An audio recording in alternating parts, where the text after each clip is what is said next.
संस्था का। अब महत्वपूर्ण चीज वो है जिससे हम फसल उत्पादन ले रहे हैं, जहां हम फसल उत्पादन ले रहे हैं, जिस मिट्टी से हम फसल उत्पादन ले रहे हैं, उस फसल उत्पादन में हमें क्या क्या करना पड़ता है। 3 प्राकृतिक चीजें हैं जिसका हम प्रबंधन करते हैं, तब हम फसल उत्पादन ले पाते हैं। रासायनिक और ये चीजें तो अलग चीज हो गई। प्राकृतिक जो भगवान ने जो नेचुरल रूप से जो चीजें दी है वो 3 चीजें हैं। क्या क्या है? पानी है, पानी है, दूसरा बीज है, तीसरी मिट्टी है। पानी की आप देखोगे, पानी की व्यवस्था अगर आपके खेत में नहीं है तो आप ट्यूबवेल खुदवा के पानी की व्यवस्था कर लोगे। अगर पता चला कि खेत में पानी ट्यूबवेल खुदवाने पे भी पानी नहीं निकल रहा है तो आप यहाँ कहीं तालाब से पाइपलाइन डलवा के भी पानी की व्यवस्था कर लोगे। वो सरकार भी जैसे नर्मदा लिंक परियोजना शुरू की है तो पाइपलाइन के माध्यम से आपके खेतों पे पानी आ रहा है।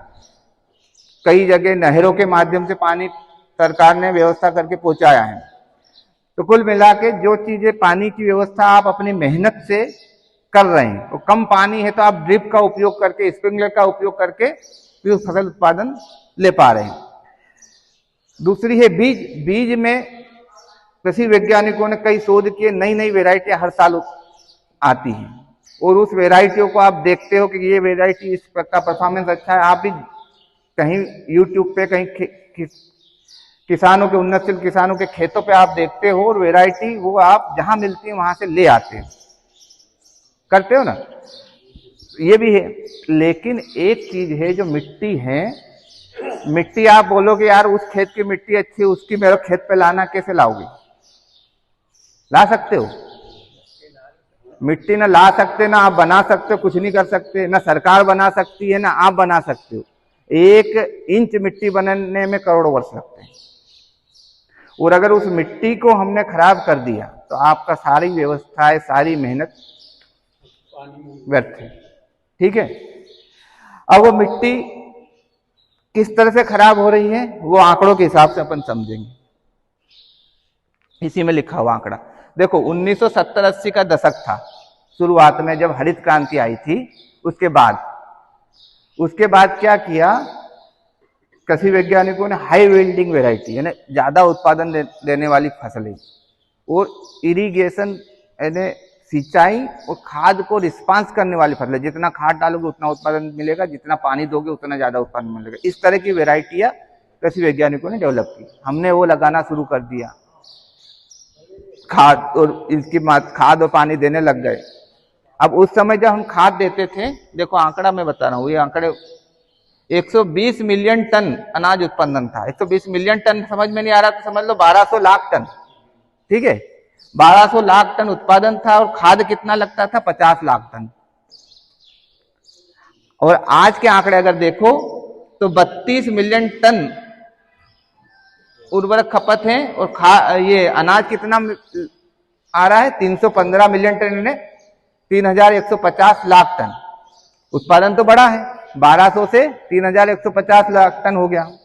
लेकिन अब खाद की तरफ देखो, खाद लग रहा था 50 लाख टन और आज लग रहा है 320 से भी आगे पहुंच गया है। अभी तो 1 साल पुराना आंकड़ा है, 35 यानी 350 लाख टन खाद लग रहा है। अब उस हिसाब से अगर औसत लगाओगे तो पहले 1 किलो खाद में 24 किलो अनाज मिल रहा था। इसी को भाग दे दो तो समझ में आ जाएगा, 24 किलो अनाज मिल रहा था। आज वही 1 किलो खाद में 10 किलो आ गया, अभी 9 किलो पे आ गया। कई बार तो 6 किलो पे पहुंच जाता है जब उत्पादन कम होता है। तो उस कहने का मतलब 1 किलो खाद की जो इफिशियंसी हमारी पहले थी, खाद वही है, यूरिया वही आता है, डीएपी वही आता है, एनपीके वही आता है, उसमें कोई बदलाव नहीं हुआ है। उसका जो परसेंटेज है 18-46 वो वही रहते हैं। ये जरूर है कि कहीं कुछ गलत कंपनियां गलत खाद दे देती है, लेकिन इफ्को का खाद आप कहीं कभी भी लोगे उसी परसेंटेज में मिलेगा। तो खाद तो सही वही आ रहा है, परिवर्तन कहां हुआ है? मिट्टी की उत्पादकता घट गई। मिट्टी की उत्पादकता घटने का कारण क्या है?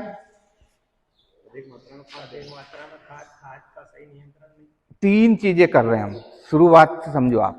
पहला तो जो गोबर की खाद हम डालते थे बैलगाड़ियों से, बैलगाड़ियां चलती थी उस समय, खाद के ढेर लगे होते थे पूरे। 1 बीघे में 20-25 बैलगाड़ियों का खाद होता था कि नहीं होता? ढेले लगे रहते थे। ये जानते हैं, मैंने भी देखा है, तो मैं भी जानता हूँ, कई लोग जानते हैं। इसमें इतना खाद अब डाल रहे हैं क्या? गोबर का खाद है हमारे पास? इतना नहीं है। एक तो गलती वहां हो रही है हमारी, जैविक खाद हमने खत्म कर दिया। दूसरा, चलो थोड़ा बहुत जैविक खाद फसल उत्पादन, फसल पकती थी, उसके डंठल और ये आते थे, हम हाथ से कटवाते थे, तो वो कम से कम हकाई जुताई में खेत में मिल जाते थे। लेकिन अब तो हार्वेस्टर आ गई, ऊपर से कटवाया और आग लगा दी। तो जो खाया खाद, जैविक जीवांश, जो अवशेष है, फसल अवशेष खेत में मिलने चाहिए थे, वो भी हम नहीं मिलने दे रहे हैं। दो गलती। और तीसरी गलती, रासायनिक खाद की मात्रा कहां से कहां बढ़ा दी, आप खुद देख रहे हो आंकड़े। हर साल हम खाद की मात्रा बढ़ाते जा रहे हैं। वो खाद की मात्रा अगर बढ़ी और जैविक चीजें जब जमीन में नहीं रही तो क्या प्रभाव पड़ेगा? पूरी जमीन जहरीली हो गई, हार्ड हो गई मिट्टी हमारी, हवा अंदर घुस नहीं सकते। जब हवा ही नहीं घुसेगी तो वहां के जैविक केंचुए कहां से जिंदा रहेंगे और बैक्टीरिया कहां से जिंदा रहेंगे? कोई भी खाद आप अगर जो जमीन में डाल रहे हो, चाहे यूरिया डाल रहे हो, डीएपी डालो, एनपीके डालो, जमीन में जो भी खाद दिया जाता है वो पौधा कभी भी सीधा उस रूप में नहीं लेता। यूरिया को कभी भी यूरिया के रूप में पौधा नहीं लेगा, डीएपी को डीएपी के रूप में नहीं लेगा। किस रूप में लेता है? यूरिया का नाइट्रोजन नाइट्रेट के रूप में बदलेगा तब पौधा उसको लेता है। ऐसे डीएपी एनपीके का फास्फोरस जो है, फास्फेट आयन के रूप में बदलेगा तब पौधा उसको लेगा। उसका बदलने का काम कौन करता है? जमीन में उपस्थित बैक्टीरिया। वो बैक्टीरिया, उसकी संख्या हमारी खत्म हो गई।